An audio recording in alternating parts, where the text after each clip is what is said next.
मैं हूं अंकित अवस्थी। आप है मेरे साथ में एक ऐसी खबर पर चर्चा करने के लिए जो खबर निश्चित ही भारत के अंदर भारतवासियों को पाकिस्तान के द्वारा किए गए दुस्साहस का परिचय भी देगी और साथ में भारत ने जो स्वदेशी रूप से अपनी सुरक्षा व्यवस्थाएं तैयार की हैं, तैनात की हैं, उनके बारे में एक पॉजिटिविटी देगी।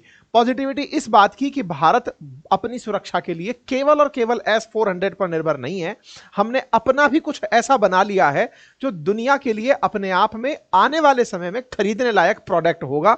अब भारतीय सेना रक्षा क्षेत्र में जब आत्मनिर्भर बनने की बातें कर रही है तो आत्मनिर्भर बनने के लिए उसने आज अपने कुछ ऐसे कारनामे दिखाए हैं या फिर अपने एविडेंस दिखाए हैं कि देखिए कैसे हमने पाकिस्तान को अपने ही मेक इन इंडिया बनाए हुए सिस्टम से चुनौती दी थी। आइए आज के सेशन में हम प्रॉपर तरीके से डिस्कशन करेंगे। चैनल पर नए हैं तो सब्सक्राइब कर लीजिए। आप सभी जैसा जानते हैं कि पाकिस्तान ने जहां एक और पहले आतंकी भेजे, उसके बाद में फर्जी खबरें भेजी।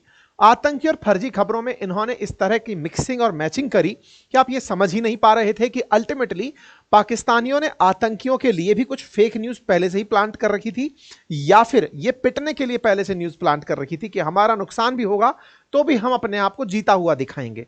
ऑपरेशन सिंदूर भारत ने बहुत ही स्मार्टनेस के साथ कंप्लीट किया, लेकिन पाकिस्तान की तरफ से चाहे सेना के अध्यक्ष हों या फिर इनके प्रधानमंत्री, जहां मौका मिला इन्होंने भर भर के झूठ बोला। ऐसे में इन्होंने भारत के गोल्डन टेंपल को टारगेट किया। मैं आपको थोड़ा सा इस बारे में जानकारी दे देता हूं। पाकिस्तान के साथ जो वाघा बॉर्डर साझा करता है ना भारत, उस बॉर्डर से यहां की दूरी 29 से 30 किलोमीटर के आसपास है गोल्डन टेंपल की, अमृतसर की। तो हुआ क्या कि जब भारत ने इन्हें टारगेट किया, बुधवार का दिन था और हमने मतलब सुबह सुबह ही इनके साथ में अपना हिसाब पूरा कर दिया था। तो हिसाब पूरा करने के बाद में उसी शाम को इन्होंने भारत को काउंटर करने के लिए कि इनको निशाना बनाया जाए और ऐसा निशाना बनाया जाए कि अपने देश की जनता को हम ये बता पाएं कि देखो हमने किस तरह से इनसे बदला लिया है। बकायदा इसके लिए अमृतसर में स्थित गोल्डन टेंपल को टारगेट किया गया। अब ये जो गोल्डन टेंपल का टारगेट शुरू हुआ ना, इस टारगेट के साथ दो बड़े मुद्दे जुड़े हुए थे। पहला कि भाई ये दुनिया भर में विख्यात जगह है, वर्ल्ड रिकॉर्ड होल्डर है गोल्डन टेंपल इस बात के लिए कि यहां एक दिन में 1 लाख से अधिक यात्री सन 2017 में ही आ गए थे। मतलब अब तो और ज्यादा यात्री यहां पर आते हैं। तो इतने सारे यात्री यहां आते हैं, अगर इस जगह को टारगेट किया गया तो आने वाले समय में भारत के खिलाफ भारत की जनता तो रहेगी ही, क्योंकि आपको याद होगा गोल्डन टेंपल के अंदर इंदिरा गांधी जी का जो के द्वारा जब खालिस्तानियों को खत्म करने के लिए ऑपरेशन चलाया गया था, तो गोल्डन टेंपल से ही वो मसला सबसे ज्यादा भड़का था कि आपने सेना वहां अंदर कैसे घुसा दी। पाकिस्तानियों ने सोचा कि भाई यहां गोल्डन टेंपल में हम मिसाइल गिराते हैं, इससे भारत में सिख मतलब जो है वो सरकार के खिलाफ हो जाएंगे। उनको लगने लगेगा कि आप हमारे गोल्डन टेंपल की हिफाजत नहीं कर पाए और आपने फिर से जिस तरह से पहले सेना आई थी अब मिसाइलें आ गई तो हम तो आप हमारी सुरक्षा कर ही नहीं सकते। एक अविश्वास को पैदा करने के लिए, देश के अंदर वैमनस्य पैदा करने के लिए पाकिस्तानियों ने प्लान किया कि गोल्डन टेंपल को चलते हैं, वहीं टारगेट करते हैं। और गोल्डन टेंपल को टारगेट करने के लिए इन्होंने 8 तारीख की रात को ही मिसाइलें दाग दी। अब जब इन्होंने मिसाइलें दागी इस पवित्र स्थान पर, जहां पर मतलब कोई भी व्यक्ति जो रिलीजियस हार्मोनी में विश्वास रखता हो, सिख धर्म में बिलीव रखता हो, इंसानियत में, मानवता में विश्वास रखता हो, वो यहां जाता है और उसको बड़ी शांति की प्राप्ति होती है। अब आपको आज भारतीय सेना की तरफ से जारी हुआ वो वीडियो दिखाएंगे, साथ ही साथ भारतीय सेना ने कौन से डिफेंस सिस्टम से उसे रोका। आप मतलब मैंने जानकारी जब आपको साझा की थी तब S-400 का जिक्र हुआ था। आज जानकारी मिली कि हमने अपने डिफेंस सिस्टम में स्वदेशी सिस्टम ही यूज किया था और हमने उसी से यहां की सुरक्षा की थी। आइए मैं आपको दिखाता हूं। तो फिलहाल के लिए यह रहा अमृतसर, जो कि वाघा बॉर्डर से मात्र 29 किलोमीटर की दूरी पर है। आज भारतीय सेना की जो 15 इन्फेंट्री डिवीजन के GOC हैं, मेजर जनरल कार्तिक शेषाद्री, उन्होंने सबको यह जानकारी देते हुए कहा कि देखिए पाकिस्तान के द्वारा अमृतसर को टारगेट किया गया था, तो ये जो सिस्टम हमारे पीछे खड़े हुए हैं, इन सिस्टमों ने उनके मिसाइलों को अमृतसर जाने ही नहीं दिया। बकायदा यहां पर आर्मी के ऑफिसर्स ने अपनी तरफ से जानकारी दी। बकायदा यहां के 15 इन्फेंट्री डिवीजन के जो GOC हैं उनके द्वारा, मेजर जनरल हैं, उनके द्वारा जानकारी दी और दिखाया कि पाकिस्तान की मिसाइलें यहां आई थी। इतनी भारी भरकम जो मिसाइलें थी, हमने इन मिसाइलों को न्यूट्रलाइज किया था और उन्हें गोल्डन टेंपल तक पहुंचने ही नहीं दिया गया। बकायदा इसका एक वीडियो जारी हुआ और उस वीडियो में दिखाया गया कि पाकिस्तान ने अपनी तरफ से मल्टीपल फायरिंग्स की थी और उस दौरान हमारे द्वारा जो तैनात किया हुआ सिस्टम था, मिसाइल डिफेंस सिस्टम, उसने अपनी तरफ से इनको टारगेट करना, देखो यहां पर शायद आपको बहुत तेज गति से आती हुई मिसाइल दिखाई दे रही है, उसको टारगेट करते हुए दिखाई दिया गया। मिसाइलें आई और उनको इस तरह से चूना बना करके बोले हम लोगों ने डाल दिया। ये हालत इनकी खराब कर दी, ऐसा लग रहा था कि इन मिसाइलों को पूरी तरह से मलबे के माध्यम से ही फेंका गया है। इस तरह से हवा में आ रही इन मिसाइलों को हमारे आकाश सिस्टम ने हवा में ही उड़ाया था।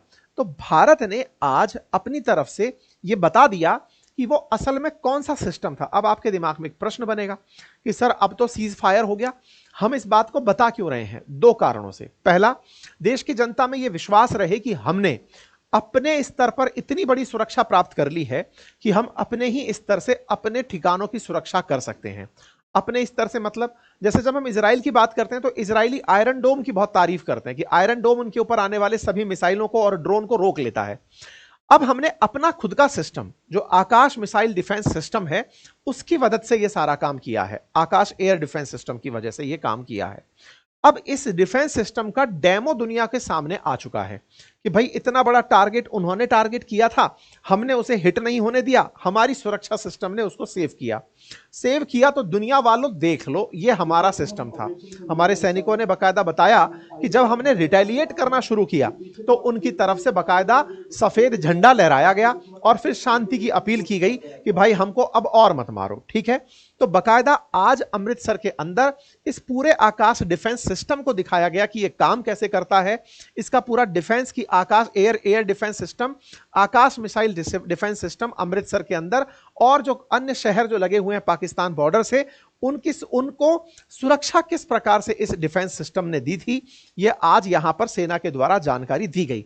बकायदा एक डेमो दिखाया गया कि आकाश मिसाइल प्रणाली, L-70 एयर डिफेंस गन सहित भारतीय वायु रक्षा प्रणालियों ने स्वर्ण मंदिर और पंजाब के शहरों का किस तरह से सुरक्षा की थी। मतलब ये सारे के सारे जो आप ऑपरेटर्स देख रहे हैं, अब आपको देख करके एक बार के लिए ये लगेगा कि यार ये सिस्टम है क्या जो डिफेंस दे पाता है, इस सिस्टम में ऐसा होता क्या है।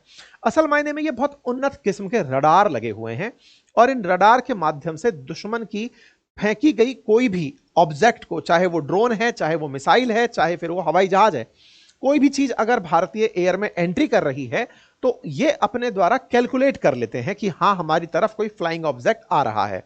और ऑब्जेक्ट को कैलकुलेट करने के बाद ये अपनी बैटरीज में रखी हुई मिसाइलों से उसे न्यूट्रलाइज कर देते हैं। मेरे प्यारे साथियों, आज इस न्यूज के आने का जो बहुत बड़ा उद्देश्य है वो केवल ये नहीं कि हम आपको बता रहे हैं या भारतीय सेना आपको यह बता रही है कि देखो हमने ऐसे स्वर्ण मंदिर बचाया था, नहीं, बताया यह भी जा रहा है कि अपने स्वदेशी उपकरणों से बचाया था और स्वदेशी उपकरणों ने इतना प्रिसीजन से काम किया कि दुश्मन का हमने इस इरादे को सक्सेसफुल नहीं होने दिया। दुनिया वालों अगर चाहो तो आकाश डिफेंस सिस्टम परचेज कर लो जो 95% इंडिजीनियस है, भारत के द्वारा खुद से बनाया गया सिस्टम है। ऐसे में भारत की वाहवाही बाजार में होगी कि भारत वालों ने तगड़ा प्रोडक्ट बना दिया है। उम्मीद है कि आप समझ पा रहे हो। अब ऐसे में हमने ये पूरा सिस्टम बनाया। आकाश मिसाइल डिफेंस सिस्टम जो है ये 25 किलोमीटर की दूरी तक लक्ष्य को पहचान कर नष्ट कर सकता है। अब आपके दिमाग में फिर प्रश्न बनेगा कि अगर ये 25 किलोमीटर तक मार सकता है तो हम S-400 क्यों लेकर के आए? उसमें जो 400 शब्द है ना, वो इसी नाम के लिए है कि वो 400 किलोमीटर दूर से पहचान लेता है कि जो उड़ती हुई मिसाइल है इसका लक्ष्य क्या है। वो 400 किलोमीटर दूर से उसकी इंटेंसिटी को पहचान लेती है कि हां ये बहुत दूर से आ रही है और इसका लक्ष्य जो है वो इस शहर को बनाया जा रहा है, वो उसके पाथ को रीड कर लेती है। तो S-400 एक उन्नत किस्म का सरफेस से हवा में मार करने वाला डिफेंस सिस्टम है, ठीक है। आकाश भी एक ऐसा ही surface to air defence system है। तो हमने आकाश था हमारे पास तो S-400 क्यों लिया? तो आंसर मिल गया होगा, दूर तक के लक्ष्य को पहचानने के लिए। तो फिर हमने कैसे तय किया कि आकाश चलाना है कि S-400 चलाना है? ऐसा नहीं था। भारत ने 4 लेयर में अपनी डिफेंस क्रिएट की थी। ऐसे समय पर जब वॉर हो रहा था, सबसे पीछे इस तरह से व्यवस्थाएं की थी कि जब सबका सिस्टम फेल हो जाएगा तब सबसे दूर मार करने वाले निकल कर जाएंगे मार करने के लिए, ठीक है। तो कुल मिलाकर के भारत ने अपने द्वारा 15 साल में विकसित किए इस आकाश तीर का भी दुनिया को डेमो दे दिया। कुछ दिनों बाद हो सकता है कि लोग ऑपरेशन सिंदूर को भारत का डेमो माने कि भारत को अपने डिफेंस के स्टॉक बिकवाने थे, डिफेंस के जो एक्सपोर्ट था वो बढ़ाना था, क्योंकि 2029 तक हमारा टारगेट है कि हम 50,000 करोड़ से ऊपर का एक्सपोर्ट करेंगे इंडियन मेड डिफेंस आइटम्स का। तो भारत ने जानबूझकर अपने प्रोडक्ट्स का डेमो दिया कि देखो हमारे सारे प्रोडक्ट कितने बढ़िया हैं, और उनको दिखा दिखाकर दुनिया को अब ये बेचने जाएंगे, और ये होगा। ऐसे में साथियों भारत ने जो काम किया वो अपने आप में बहुत ही जबरदस्त रहा। इसको विकसित करने में डीआरडीओ, इसरो, बेल, इन सब का संयुक्त प्रयास रहा, और आकाश तीर ने बढ़िया काम किया। आकाश तीर का एक वीडियो दिखाता हूं मैं आपको कि कैसे ये इंटीग्रेटेड मैनर में काम करता है। तो अनसीन फोर्स है भारत के पीछे की। तो देखो ये मिसाइलें लगी हुई हैं, इन मिसाइलों को आकाश तीर को अपने द्वारा आदेश देना है। आकाश तीर के अंदर का जो प्रोसेसर है वही ये सारे मिसाइलें लॉन्च करवा रहा है। इसका उद्देश्य केवल इतना है, कितनी भी मिसाइलें लगवा दो साइड में, सबको आदेश दे देगा। मतलब ये फील्ड में खड़ा हुआ, कमांड सेंटर में खड़ा हुआ एक ऐसा दिमाग है जो कि तत्काल प्रभाव से लोगों को आदेश दे सकता है कि ये सब आकाश तीर खड़ा है। आकाश तीर ने एनालाइज किया, सबको बोल दिया आसपास खड़े हुए मिसाइल सेंटर को कि मारो सबको। तो आकाश तीर की मदद के लिए भी ये सिस्टम देख रहे हैं आप, इसकी मदद के लिए हम कंट्रोल यूनिट बनाते हैं, और उस कंट्रोल यूनिट में हम 4-5 का क्रू स्टाफ भी बिठाते हैं। ऐसा ना हो कि मशीनें खुद से ही कुछ गलती कर दें, तो ऐसे में हम कंट्रोल के लिए क्रू स्टाफ भी बिठाते हैं ताकि मैनुअल इंटरफेरेंस बना रहे। लेकिन आकाश तीर ने बढ़िया से भारत का नाम रोशन किया, और भारत ने 4 लेवल की जो सिक्योरिटी बनाई थी उसमें आकर के ये खड़ा हुआ था। पहली लेयर में हमने काउंटर ड्रोन खड़े किए थे, दूसरी लेयर के अंदर शॉर्ट रेंज हमने सरफेस टू एयर मिसाइल खड़ी की थी, सेकंड जो थर्ड लेयर थी उसमें मीडियम रेंज से हमने सरफेस टू एयर मिसाइलें रखी थी, और चौथी के अंदर long range surface to air मिसाइलें हमने रखी थी। तो हमारा आकाश तीर जो था उसने बढ़िया से हमारी 4 लेयर सिक्योरिटी को अंजाम दिया। भारत के पास अब खुद के विकसित किए हुए बहुत सारे अपने आत्मनिर्भर भारत के ऐसे डिफेंस सिस्टम तैयार हो गए हैं जो कि इन दिनों बढ़िया से ट्रायल कर लिए गए। क्योंकि जब रशिया यूक्रेन चल रहा था तब ड्रोन की चर्चाएं होना शुरू हो गई थी। आपको यह याद आ गया था, उस समय हमने भी यह बात अच्छे से की थी, और आपको ध्यान भी होगा कि आने वाले युद्ध के अंदर कन्वेंशनल वॉर नहीं होगा। मतलब कि बॉर्डर से इस तरफ से फायरिंग, उस तरफ से फायरिंग नहीं। जिस तरह से रशिया यूक्रेन के केस में ड्रोन चला चला करके अब निशाना बनाया गया है, ऐसे ही संभव है कि ड्रोन से ही निशाने बनाए जाएंगे। तो हमने पहले से ही ये सब चीजें विकसित की थी, और भारत ने ड्रोन का तो ऑब्जेक्टिव ही ऐसा बना रखा है कि अगले 5 सालों में संभव है कि भारत ड्रोन का सबसे घातक वर्जन दुनिया के सामने लाकर रख दे कि ड्रोन से ही युद्ध करना है, हम पूरी तरह से तैयार हैं। ठीक है साहब। तो आकाश और आकाश तीर सिस्टम मिलकर के बढ़िया काम करते हैं। बात हो S-400 की, तो ये अपनी 400 किलोमीटर दूरी तक की रेंज के लिए जाना जाता है। इनके साथ कमांड सेंटर के अंदर जिस तरह से काम होता है वो मैंने आप लोगों को बता दिया है। इसी बीच में नेवी ने भी अपना वीडियो जारी करके बताया कि हमारी तैयारियां कैसी थी। हालांकि नेवी तैयारी करती हुई रह गई, लेकिन इसने अभी अपना जो वो है ना पराक्रम, वो दिखाने का इसको मौका नहीं मिला। अगर इसको मौका मिला होता तो फिर ये खेला कर देती। फिलहाल के लिए हम आकाश की वजह से, आकाश तीर सिस्टम की वजह से गोल्डन टेंपल पर कोई भी प्रकार की आंच आती हुई नहीं देखे। ये देश के लिए एक गौरवशाली क्षण है कि हमने अपनी सुरक्षाएं इतनी विकसित कर ली हैं, और इस टेंपल को हमने अपनी तरफ से फिलहाल के लिए पाकिस्तान के जो कायराना प्रयास थे उनसे बचा लिया है। फिलहाल के लिए इतना ही। चैनल पर नए हैं तो सब्सक्राइब कर लीजिए। Thank you so much.